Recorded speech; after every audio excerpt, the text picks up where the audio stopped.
साल 1971 बांग्लादेश में आजादी की आवाज बुलंद होती है और पाकिस्तान सिविल वॉर के सबसे बैड फेज से गुजर रहा होता है।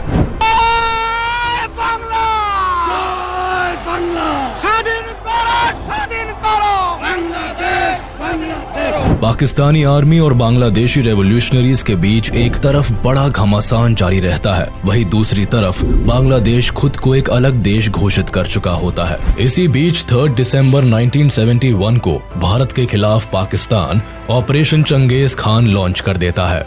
पाकिस्तान एयरफोर्स इंडिया के कई एयरफील्ड्स पर बमबारी करना शुरू कर देती है और अब भारत भी इस जंग में शामिल हो जाता है और इसी के साथ शुरुआत होती है इंडिया पाकिस्तान वॉर ऑफ 1971 की। लेकिन भारत और पाकिस्तान के बीच ये वॉर होती ही क्यों है? पाकिस्तान के सिविल वॉर से भारत का क्या लेना देना होता है? और 1947 में पाकिस्तान का दामन थामने वाला ईस्ट पाकिस्तान आखिर क्यों आजादी की मांग पर उतर आता है? भारत का इस पूरे वॉर में क्या कंट्रीब्यूशन रहता है? कॉलोनियल टाइम से पहले इंडियन सबकॉन्टिनेंट में एक नहीं बल्कि कई किंगडम्स राज करते थे। ये सभी किंगडम्स अपने आप को एक अलग भाषा, ट्रेडिशन, कल्चर से आइडेंटिफाई करते थे और कुछ यही कहानी आज के वेस्ट बंगाल और बांग्लादेश की भी थी, जो उस टाइम में बंगाल के नाम से जाना जाता था। 13th सेंचुरी से ही इस एरिया पर ज्यादातर मुस्लिम रूलर्स का रूल चलता था, लेकिन धर्म से ज्यादा यहाँ के लोग खुद को बंगाली भाषा, कल्चर और ट्रेडिशन से इंटीग्रेटेड महसूस करते थे। अलग अलग धर्म से होने के बाद भी यहाँ कम्युनिटीज में यूनिटी एग्जिस्ट करती थी। 1757 में बंगाल में ब्रिटिश राज आने के बाद कम्युनिटीज के बीच धर्म की खाई गहरी होती जाती है, लेकिन एक चीज जो हमेशा कॉमन रहती है वो है बंगाली एथनिसिटी। 1947 में ब्रिटिश रूल के खत्म होते ही भारत को आजादी मिलती है, लेकिन ये आजादी भारत को दो देशों में बांट देती है, भारत और पाकिस्तान। मुस्लिम मेजॉरिटी लोग पाकिस्तान को चुन लेते हैं, जबकि भारत खुद को लोकतांत्रिक देश घोषित करता है। धर्म के नाम पर हुए इस विभाजन से दोनों देशों की बाउंड्रीज तो तय हो जाती है, लेकिन एक ही कल्चर, ट्रेडिशन और लैंग्वेज को फॉलो करने वाले रीजन्स दो अलग मुल्क का हिस्सा बन जाते हैं। जैसे आधा पंजाब पाकिस्तान को मिलता है और आधा भारत का हिस्सा बनता है। पार्टीशन की लकीरों से बंगाल भी अछूता नहीं रहता है। स्टार्टिंग फेज में पूरा बंगाल रीजन पार्टीशन को स्ट्रांगली अपोज करता है, लेकिन जब विभाजन की मांग तेज होती है तो बंगाल का वेस्टर्न रीजन भारत में शामिल हो जाता है।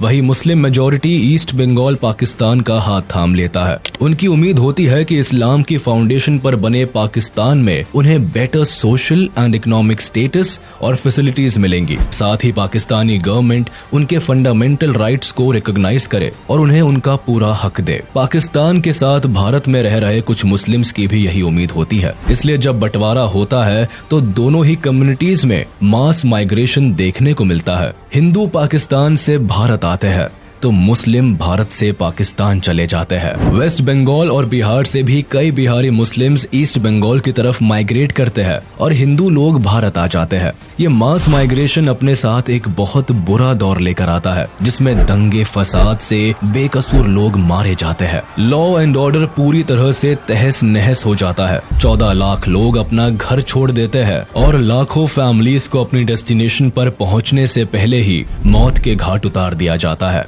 मरने वालों की संख्या 2 लाख से 20 लाख तक बताई जाती है। इन टफेस्ट सिचुएशंस के बीच इंडिया का डिवीजन हो जाता है और एक नई कंट्री दुनिया को मिलती है, पाकिस्तान, जिसके 2 हिस्से होते हैं, वेस्ट पाकिस्तान और ईस्ट पाकिस्तान, जो एक दूसरे से 1600 किलोमीटर की दूरी पर होते हैं। पाकिस्तान की फॉर्मेशन में मेजॉरिटी भले ही मुस्लिम्स की होती है, लेकिन सभी एक अलग एथनिक ग्रुप को रिप्रेजेंट करते हैं।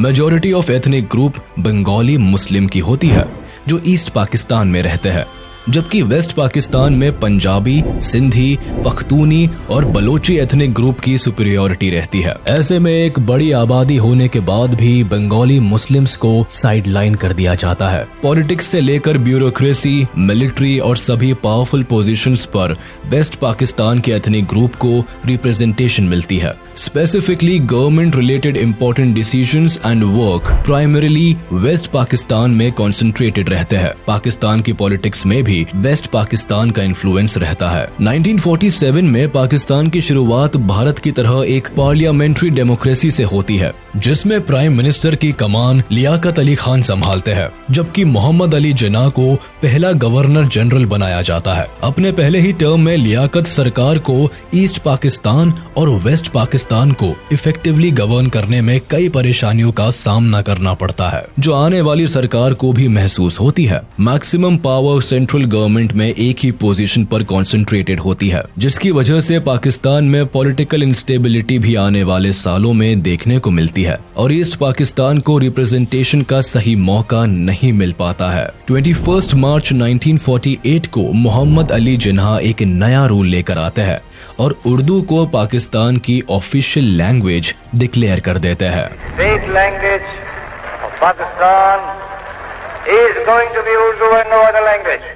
जिन्ना का ये डिक्लेरेशन ईस्ट पाकिस्तान को हिला कर रख देता है। वेस्ट पाकिस्तान के उर्दू इम्पोजिशन को ईस्ट पाकिस्तान में भारी क्रिटिसिज्म झेलना पड़ता है। बंगाली मुस्लिम्स के लिए उर्दू एक एलीट भाषा होती है, जिसे केवल हाई ऑफिशियल्स ही बोलते थे, जबकि ईस्ट पाकिस्तान में दशकों से बच्चा बच्चा बंगाली भाषा बोल रहा होता है। भाषा की जबरदस्ती से ईस्ट पाकिस्तान में बंगाली लैंग्वेज मूवमेंट की शुरुआत होती है। अपनी भाषा को बचाने के लिए लोग सड़कों पर उतर आते हैं। स्टूडेंट और पॉलिटिकल एक्टिविस्ट उर्दू इम्पोजिशन को अपनी भाषा पर एक गहरी चोट की तरह लेते हैं। ईस्ट बंगाल की प्राइमरी लैंग्वेज बंगाली होती है। 1952 आते आते ईस्ट बंगाल में प्रोटेस्ट इतने तेज हो जाते हैं कि सरकार को सेक्शन 144 इम्पोज करना पड़ता है, यानी 3 से ज्यादा लोगों का एक साथ खड़ा होना फॉरबिड कर दिया जाता है। इस कानून के खिलाफ 21 फरवरी को ढाका यूनिवर्सिटी के स्टूडेंट्स एक साथ इकट्ठे होते हैं, लेकिन सेक्शन 144 के तहत पुलिस उन्हें हिरासत में ले लेती है। इससे स्टूडेंट्स की भीड़ और भी ज्यादा भड़क जाती है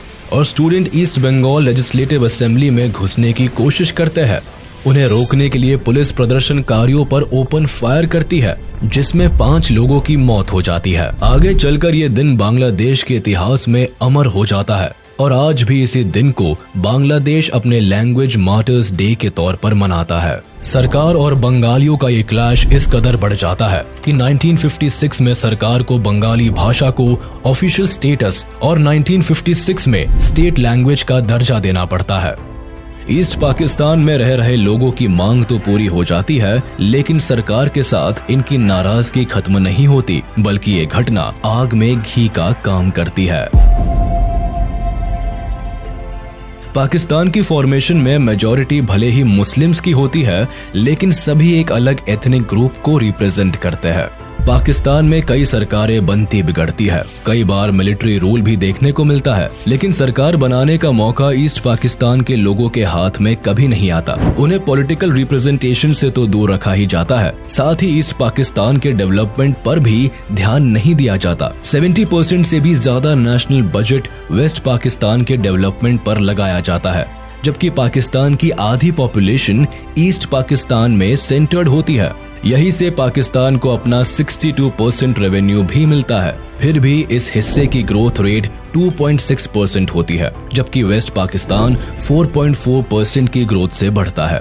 एक ही देश के दोनों हिस्सों में इस हद तक इकोनॉमिक डिस्क्रिमिनेशन होने से गवर्नमेंट और बंगाली लोगों के बीच की खाई गहरी होती चली जाती है। 1966 में मामला तब ज्यादा बिगड़ जाता है जब ईस्ट पाकिस्तान की अवामी लीग पार्टी सेंट्रल गवर्नमेंट के सामने इकोनॉमिक डेवलपमेंट को लेकर 6 पॉइंट की डिमांड उठाती है। पार्टी के लीडर शेख मुजीबुर रहमान इन डिमांड्स को पेश करते हैं, जिसमें साफ कहा जाता है कि ईस्ट पाकिस्तान को एक ग्रेटर ऑटोनॉमी बना दिया जाए। इसके रिसोर्सेज को यूज करने की पावर ईस्ट पाकिस्तान की सरकार के हाथ में दी जाए, यहाँ तक कि ईस्ट पाकिस्तान की अपनी एक अलग करेंसी हो। साथ ही वहाँ एक अलग रिजर्व बैंक स्टैब्लिश किया जाए। इसके अलावा ईस्ट पाकिस्तान को फॉरेन रिजर्व रखने की पावर भी दी जाए और इनके पास अपनी एक अलग डिफेंस फोर्स हो। अवामी लीग की ये डिमांड सत्ता में बैठी सरकार की जड़ें हिला देती है। इन पॉइंट से जाहिर होता है कि ईस्ट पाकिस्तान को इंडिपेंडेंट कंट्री बनाने की कोशिश की जा रही है। सरकार इन सभी पॉइंट्स को रिजेक्ट कर देती है और इन डिमांड्स को देश के खिलाफ बताती है। अवामी लीग भी इस फैसले से चुप नहीं बैठती और कंटिन्यूअस इस पर काम करती है। इसीलिए 1968 में सरकार अवामी लीग के लीडर शेख मुजीबुर रहमान और कई ऑफिशियल्स को देश के खिलाफ कॉन्स्पिरेसी रचने के इल्जाम में अरेस्ट कर लेती है। उस वक्त पाकिस्तान में जनरल अयूब खान की सरकार होती है और वो इल्जाम लगाते हैं कि अवामी लीग अगरतला में भारत सरकार के साथ मिलकर एक आजाद देश बनाने की साजिश कर रही है। लेकिन उनके ये सभी चार्जेस ईस्ट पाकिस्तान में काम नहीं करते, क्योंकि तब तक शेख मुजीबुर अवाम के बीच एक पॉपुलर लीडर बन चुके होते हैं। यह बंगाली अवाम के लिए उनकी आवाज बन चुके होते हैं। लोग अपने सुनहरे भविष्य की उम्मीद अवामी लीग से लगाकर रखते हैं। इसीलिए जब शेख मुजीबुर के अरेस्ट की खबर ईस्ट पाकिस्तान की जनता को मिलती है तो लोग सड़कों पर उतर आते हैं, जगह जगह प्रोटेस्ट होने लगते हैं। लोगों में इस कदर गुस्सा भरा होता है कि सरकार को मजबूरन घुटने टेकने पड़ते हैं। 22 फेब 1969 को शेख मुजीबुर को रिहा कर दिया जाता है, लेकिन ईस्ट पाकिस्तान में प्रोटेस्ट इस कदर बढ़ जाते हैं कि जनरल अयूब खान को रिजाइन करना पड़ता है। इसके बाद प्रेसिडेंट का पद संभालते हैं जनरल याह्या खान, जो 1970 में पाकिस्तान में पहली बार जनरल इलेक्शन कराते हैं।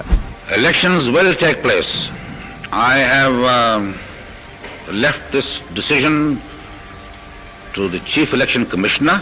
पाकिस्तानी गवर्नमेंट इस गुमान में होती है कि majority of seats west Pakistan की पॉलिटिकल पार्टीज के हाथ आएगी, लेकिन जब रिजल्ट आता है तो पाकिस्तानी सरकार की नींव हिल जाती है। अवामी लीग को जनरल इलेक्शंस में भारी मतों से जीत मिलती है। 313 में से 167 सीट्स अवामी लीग को मिलती है, लेकिन वो ये सभी सीट्स ईस्ट पाकिस्तान में हासिल करते हैं, जबकि वेस्ट पाकिस्तान में एक भी सीट पर अवामी लीग की जीत नहीं होती। कुछ यही हाल वेस्ट पाकिस्तान की पाकिस्तान पीपल पार्टी का भी होता है, जिसे वेस्ट पाकिस्तान में 86 सीट्स मिलती है और ईस्ट पाकिस्तान में 0।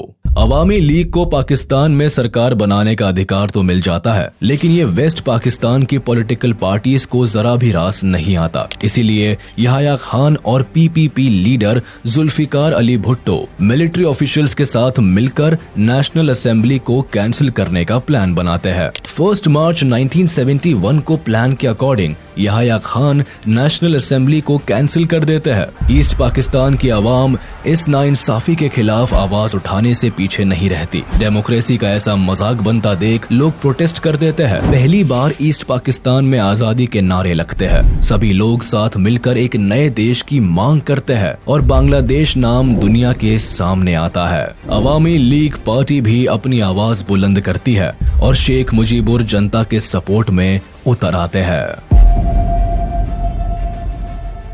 ईस्ट पाकिस्तान में अवाम पाकिस्तानी गवर्नमेंट के किसी भी ऑर्डर को मानना बंद कर देती है। प्रोटेस्टर्स यहाँ ऑर्गेनाइज्ड होकर एक इंडिपेंडेंट आर्मी को बनाते हैं, जिसे मुक्ति बाहिनी नाम दिया जाता है। इस आर्मी का मकसद बांग्लादेश की आजादी होता है। इस सिचुएशन में पाकिस्तान गवर्नमेंट को जब ईस्ट पाकिस्तान अपने हाथ से निकलता हुआ नजर आता है तो पाकिस्तानी आर्मी के जरिए यहाँ रिवॉल्ट्स को दबाने की कोशिश होती है। मार्च 1971 को एयर फ्लाइट के जरिए वेस्ट पाकिस्तान से कई पाकिस्तानी सोल्जर्स को ढाका लाया जाता है, जो मुक्ति बाहिनी के खिलाफ ऑपरेशन चलाते हैं। मुक्ति बाहिनी से निपटने के लिए वेस्ट पाकिस्तान एक east Pakistani central peace committee बनाती है, जिसे शांति बाहिनी नाम दिया जाता है। लेकिन पीस स्टैब्लिश करने के बजाय ये कमेटी ईस्ट पाकिस्तान में लोगों पर अत्याचार करना शुरू कर देती है। लॉ एंड ऑर्डर की धज्जियां उड़ जाती है।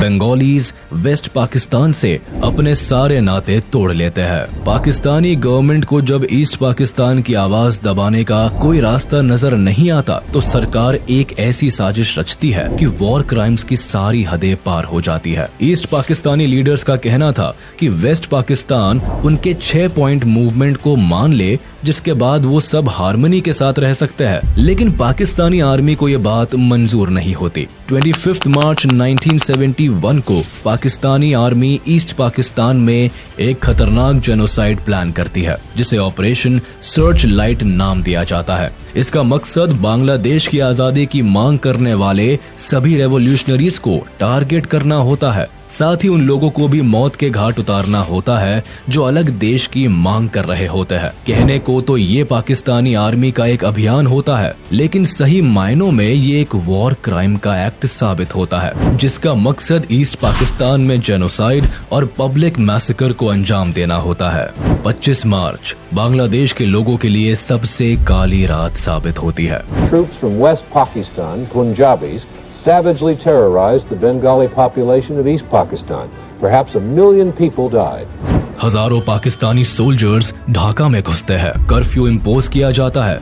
टेलीफोन या रेडार सब बंद कर दिए जाते हैं। सभी फॉरेन जर्नलिस्ट को पहले ही डिपोर्ट कर दिया जाता है। पूरे शहर को सील करके सबसे पहले शेख मुजीबुर को अरेस्ट किया जाता है। ऑपरेशन सर्च लाइट में पाकिस्तानी सेना ने लगभग 10 लाख से ज्यादा बांग्ला बोलने वाले ईस्टर्न पाकिस्तानियों को मौत के घाट उतार दिया। इस मैसेकर में ज्यादातर नेता, क्रांतिकारी, बंगाली, अवामी पार्टी के मेंबर्स और आम जनता को बुरी तरह से टारगेट किया गया। इस भयंकर मैसेकर के बाद लाखों लोग भागकर भारत में शरण लेने आ जाते हैं। 25 मार्च की रात शुरू हुआ ये वॉर क्राइम लगभग अगले 8 महीनों तक चला, जिसमें 30 लाख से ज्यादा लोग पाकिस्तानी आर्मी के अत्याचार से मारे गए। हजारों को यही बुरी तरह से घायल कर दिया गया। यहाँ सबसे दिल दहला देने वाली बात ये हुई कि पाकिस्तानी आर्मी ने ईस्ट पाकिस्तान में लगभग 4 लाख लड़कियों और औरतों के साथ सामूहिक बलात्कार किया और उनका रेप करके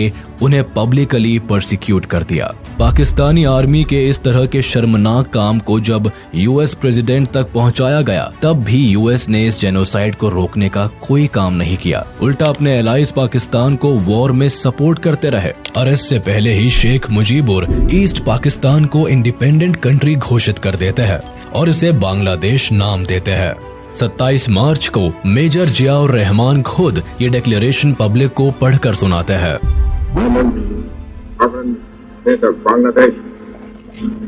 On behalf of our great national leader, the Supreme Commander of Bangladesh, Sheikh Mujibur Rahman, do hereby proclaim the independence of Bangladesh. Bangladesh को आजाद देश घोषित कर दिया जाता है, लेकिन ये आजादी इतनी भी आसान नहीं होती। मेजर शहरों को अपने कंट्रोल में लेने के लिए एक ही रात में 7,000 इनोसेंट बंगाली लोगों को मौत के घाट उतार दिया जाता है। इस मैसेकर में एक ही हफ्ते के अंदर 3 लाख से भी ज्यादा बंगाली लोगों का कत्लेआम कर दिया जाता है। लाखों औरतों का रेप किया जाता है। पाकिस्तानी आर्मी अपने ही देश के लोगों को इस कदर टॉर्चर करती है कि डरकर 10 मिलियन से भी ज्यादा लोग बांग्लादेश छोड़कर भारत में घुस आते हैं। कुछ ही दिनों में लोग अपना घर परिवार सब कुछ खो बैठते हैं। भारत पहले से बांग्लादेश की सिचुएशन पर नजर रख रहा होता है, लेकिन जब लाखों की संख्या में रेफ्यूजीज धीरे धीरे भारत की तरफ आते हैं, तो भारत की मुश्किलें भी बढ़ जाती है। भारत भी इस कॉन्फ्लिक्ट का हिस्सा बन जाता है। इसीलिए भारत सरकार अवामी पार्टी के कई लीडर्स को अपने देश में शरण देती है। 10 अप्रैल 1971 को अवामी लीडर्स कोलकाता में ही people republic of Bangladesh government को बनाते हैं। शेख मुजीबुर रहमान को बांग्लादेश का प्रेसिडेंट चुन लिया जाता है, जबकि तजुद्दीन अहमद को प्राइम मिनिस्टर बनाया जाता है। लेकिन भारत की असल समस्या 10 मिलियन रेफ्यूजीज को लेकर होती है। आखिर इतने बड़ी संख्या को सर्व करना भारत के लिए मुश्किल होता है। रेफ्यूजीज के आने जाने से भारत पर एक बड़ा इकोनॉमी बर्डन पड़ता है। साथ ही बांग्लादेश में चल रहा जेनोसाइड भी भारत सरकार के लिए कंसर्न बनता जा रहा था। इसीलिए इंदिरा गांधी फैसला लेती है कि बांग्लादेश की आजादी की इस लड़ाई में भारत भी शामिल होगा। 28 अप्रैल 1971 प्रधानमंत्री Indira Gandhi chief of army staff general Sam Manekshaw से बांग्लादेश की सिचुएशन डिस्कस करती है और उन्हें कहती है कि वो जंग की तैयारी करे। लेकिन मानेकशॉ वॉर चैलेंजेस को बताते हुए इतनी जल्दी वॉर पर जाने को अवॉइड करते हैं। वो बताते हैं कि मॉनसून के मंथ में बांग्लादेश में बाढ़ की स्थिति पैदा हो जाती है और ऐसी सिचुएशन में लड़कर जीत हासिल करना मुश्किल हो सकता है। इसीलिए वॉर का राइट टाइम नवंबर दिसंबर की विंटर्स रखा जाता है। प्रधानमंत्री जनरल्स को पूरी आजादी देती है कि वो जब चाहे तब ऑपरेशन स्टार्ट कर सकते हैं। हम हर तरह से मुक्ति वाहिनी की सहायता करेंगे, बांग्लादेश के लोगों की मदद करेंगे। इंडियन आर्मी अपने काम की शुरुआत मुक्ति वाहिनी को ट्रेनिंग देने से शुरू करती है। सैम मानेकशॉ की लीडरशिप में इंडियन आर्मी मुक्ति वाहिनी को गुरिल्ला वॉरफेयर के लिए ट्रेन करती है। उन्हें हर एक टैक्टिक और स्ट्रेटेजी सिखाई जाती है जिससे वो पाकिस्तानी आर्मी पर भारी पड़ सके। साथ ही भारत की तरफ से वेपन्स की सप्लाई भी मुक्ति वाहिनी को दी जाती है। भारत अब तक इनडायरेक्टली ही इस युद्ध का हिस्सा होता है। रियलिटी में पाकिस्तान और भारत के बीच अब तक कोई क्लैश नहीं होता। 3 दिसंबर 1971 को सिचुएशन तब बदल जाती है जब पाकिस्तान ऑपरेशन चंगेज खान को लॉन्च कर देता है और ये उसकी सबसे बड़ी भूल साबित होती है। वो भारत के 11 एयरफील्ड्स को निशाना बनाता है। अमृतसर, आगरा, पठानकोट, जोधपुर, श्रीनगर, अंबाला जैसे 11 एयरफील्ड्स को टारगेट किया जाता है। रेडार स्टेशन को डिस्ट्रॉय करने की कोशिश की जाती है। पाकिस्तान की तरफ से जंग का बिगुल बज चुका होता है और उसी शाम इंदिरा गांधी भी रेडियो मैसेज देकर जनता को इसकी जानकारी देती है। कुछ ही घंटे पहले करीब 5:30 बजे शाम के 3 दिसंबर पाकिस्तान ने हमारे ऊपर एक हमला किया। पाकिस्तानी हवाई जहाजों ने हमारे अमृतसर, पठानकोट, श्रीनगर, अवंतीपुर, उत्तरलाई, जोधपुर, अंबाला और आगरे के हवाई अड्डों पर बमबाजी की। पश्चिमी पाकिस्तान की लड़ाई थी, वो लड़ाई भारत पर भी आ गई है। इस चुनौती का सामना जोरों से करना है। मुझे जरा भी संदेह नहीं है कि विजयी भारत की जनता की, भारत की बहादुर सेना की होगी। पाकिस्तान का मकसद भले ही भारत के एयरफील्ड को तबाह कर इंडियन एयरफोर्स को वॉर से बाहर रखने का होता है, लेकिन लकीली इनके निशाने सटीक नहीं बैठते और इंडियन एयरफोर्स तुरंत ही सतर्क हो जाती है और इन्हीं रनवेज से AIF अपने टारगेट संभाल लेती है और पाकिस्तानी आर्मी को मुंह तोड़ जवाब देने को तैयार हो जाती है। पाकिस्तान इंडियन एयरबेस को नुकसान पहुंचाने से भले ही चूक जाती है, लेकिन इंडियन एयरफोर्स जब एयर स्ट्राइक पर उतरती है तो पाकिस्तान के कई रनवे को तबाह करके ही दम लेती है।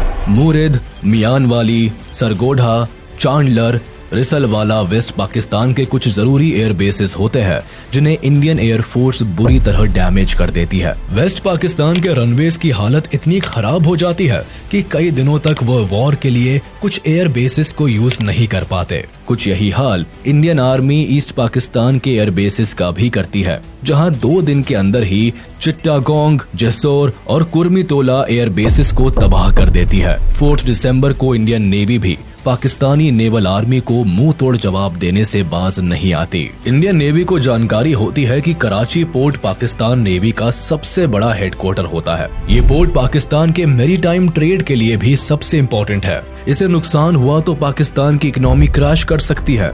इसीलिए इंडियन नेवी कराची हार्बर को अपना टारगेट बनाती है और इस ऑपरेशन को नाम देती है ऑपरेशन ट्राइडेंट। इस ऑपरेशन की कमान संभालते हैं navy chief admiral SM Nanda, जो कि इंदिरा गांधी से परमिशन लेने के बाद 25th स्क्वाड्रन कमांडर बबरू भान यादव को अटैक की जिम्मेदारी देते हैं। इनकी कमान में इंडियन नेवी का ग्रुप 460 किलोमीटर कराची के साउथ कोस्ट में चला जाता है और रात होने का इंतजार करते हैं, क्योंकि रात के अंधेरे में पाकिस्तानी एयरक्राफ्ट एयर बॉम्बिंग नहीं कर सकते थे। इंडियन नेवी का प्लान होता है कि वह अंधेरे का फायदा उठाकर पाकिस्तान की वॉरशिप्स को पूरी तरह तबाह कर दे। इसीलिए शाम होते होते इंडियन नेवी कराची पोर्ट के 330 किलोमीटर करीब चले जाते हैं।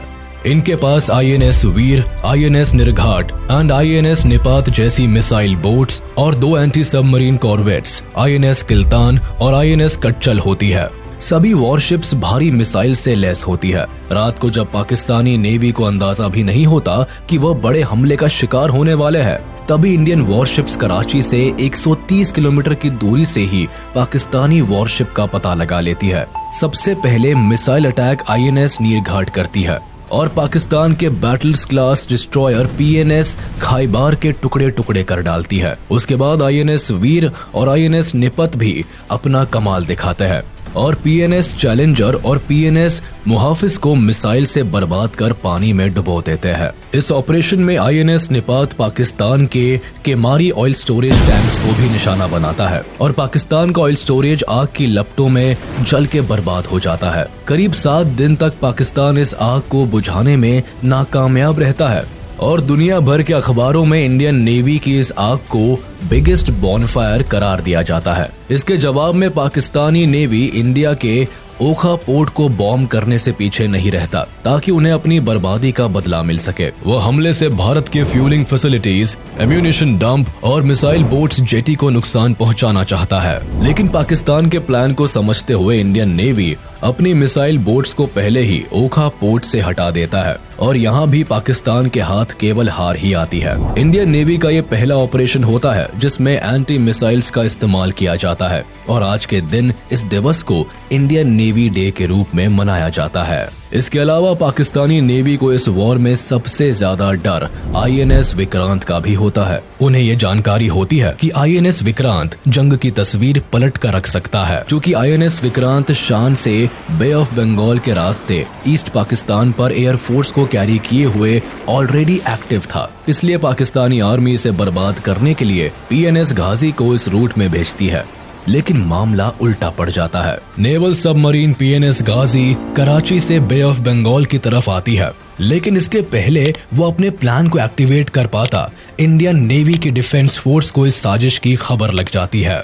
भारत भी चौकन्ना हो जाता है। यहाँ PNS गाजी को चकमा देने के लिए विशाखापट्टनम पर INS राजपूत को एक्टिव कर दिया जाता है और ऐसा जताया जाता है कि विशाखापट्टनम पोर्ट पर INS विक्रांत खड़ा है। पाकिस्तानी नेवी को गुमराह करने के लिए INS विक्रांत के कॉल साइन का यूज किया जाता है। साथ ही INS राजपूत से भी सिग्नल्स भेजे जाते हैं। अपने मिशन को अंजाम देने के लिए PNS गाजी जैसे ही विशाखापट्टनम पोर्ट पर पहुंचता है, तभी INS राजपूत 2 डेप्थ चार्जर्स से PNS गाजी सबमरीन पर हमला करता है। PNS गाजी इस पूरे मामले को समझता और रिट्रीट करता।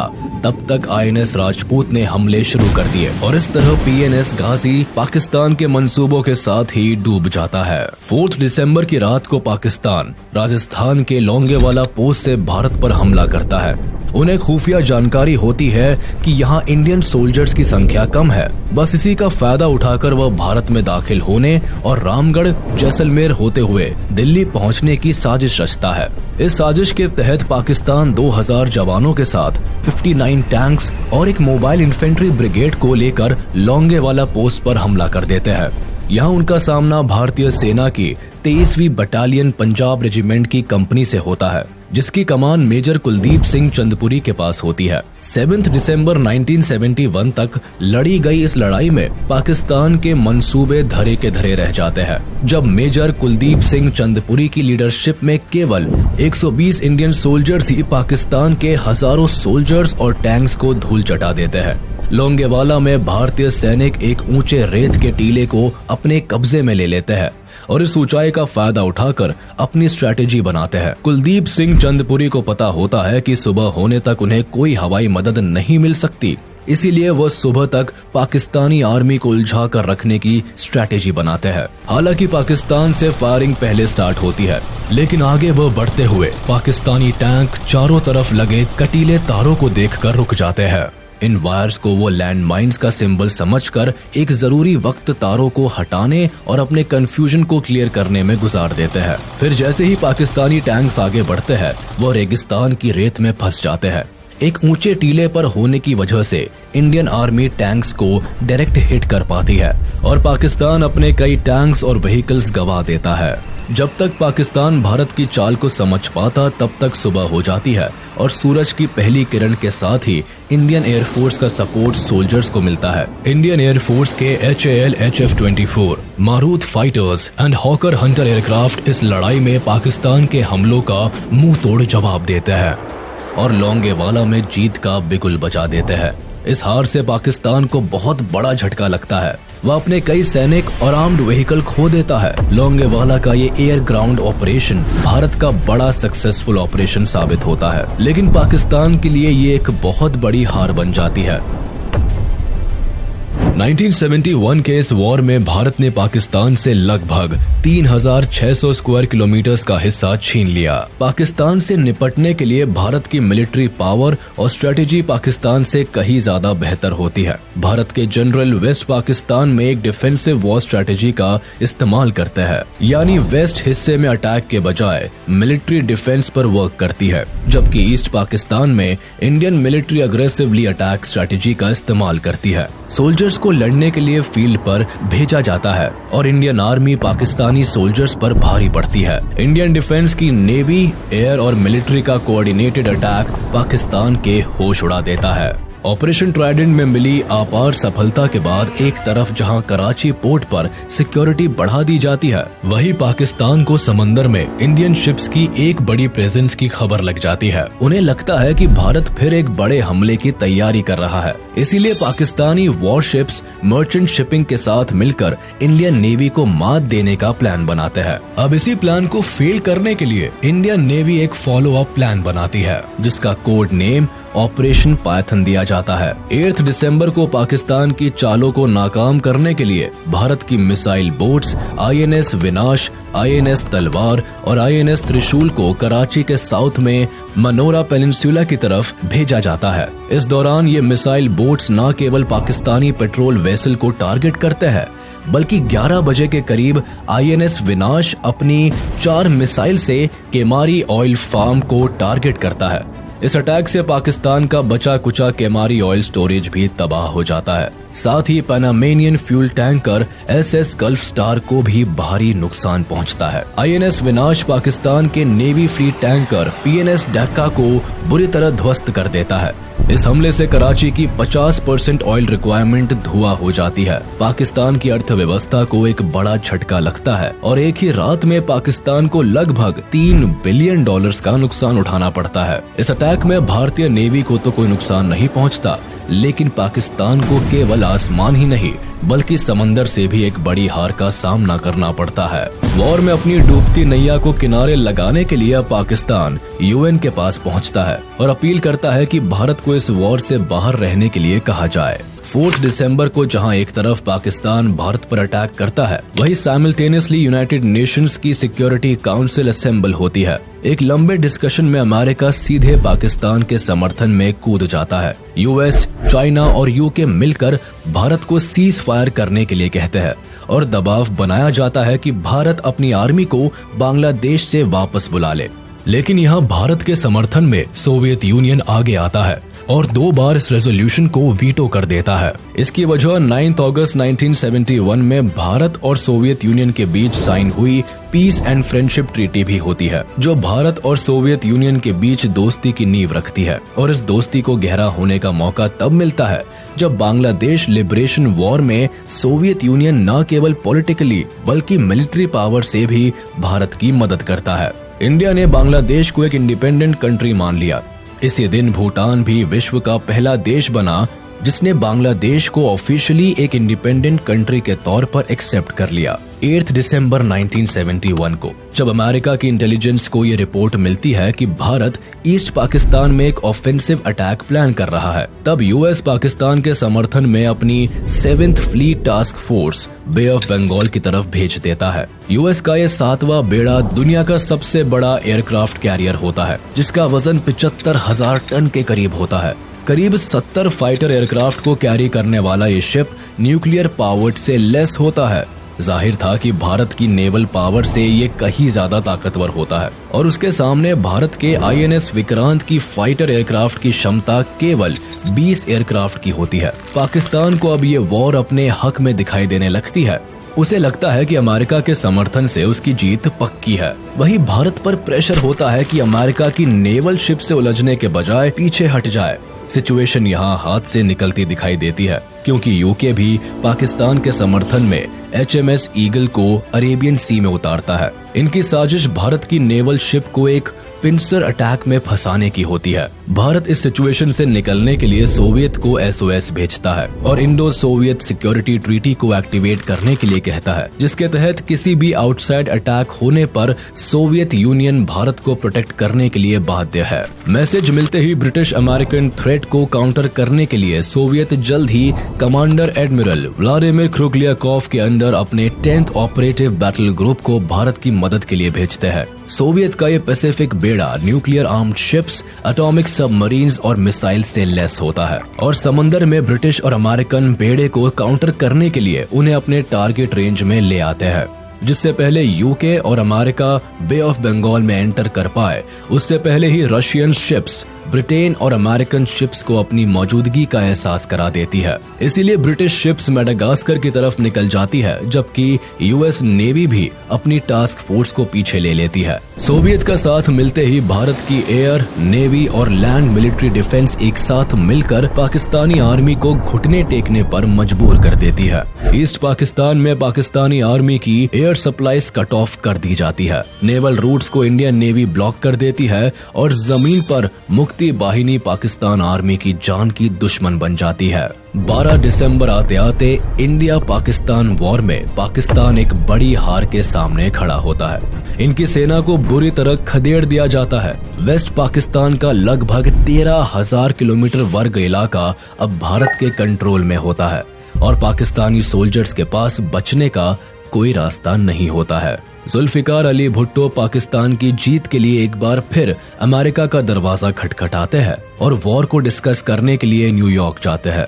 अमेरिका के साथ मिलकर वो सीज फायर का एक प्रपोजल भी तैयार करते हैं, लेकिन तब तक काफी देर हो चुकी होती है।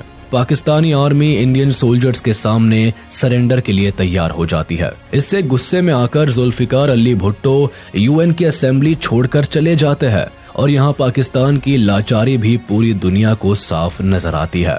I will not be a party to it. My country hearkens for me. Why should I waste my time here in the Security Council?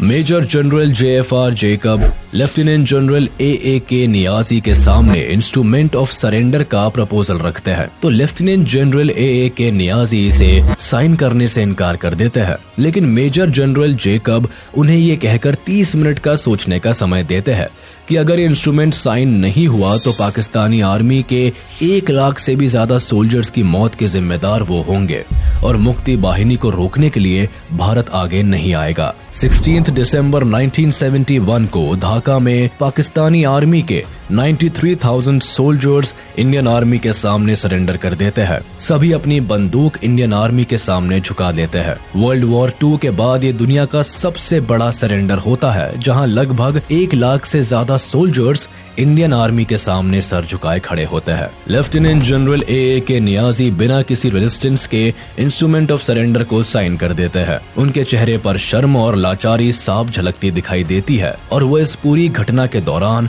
शर्म से अपना चेहरा झुका लेते हैं। पाकिस्तान की वॉर में हार के साथ ही वेस्ट पाकिस्तान में सरकार गिर जाती है।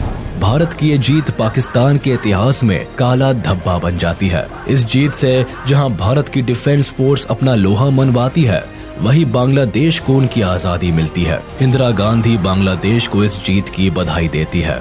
शेख मुजीबुर रहमान को भी रिहा कर दिया जाता है और वह आजाद बांग्लादेश के पहले प्रेसिडेंट बनते हैं। लेकिन बांग्लादेश को अपनी इस आजादी की एक बहुत बड़ी कीमत चुकानी पड़ती है। कई बच्चे, जवान और इंटेलेक्चुअल्स को आजादी की इस लड़ाई में अपना सब कुछ कुर्बान करना पड़ता है। 1972 में भारत और पाकिस्तान के बीच शिमला एग्रीमेंट साइन किया जाता है, जिसके तहत पाकिस्तान भी बांग्लादेश को एज अ कंट्री रिकॉग्नाइज कर लेता है। इसके बदले भारत पाकिस्तान की 13,000 स्क्वायर किलोमीटर की जमीन जो भारत के कब्जे में होती है, उसे पाकिस्तान को लौटा देता है और 93,000 वॉर प्रिजनर्स को भी लौटा देता है। इसी के साथ भारत जीत का एक नया इतिहास लिखता है। 1974 में UN भी बांग्लादेश को एक इंडिपेंडेंट कंट्री रिकॉग्नाइज कर लेता है।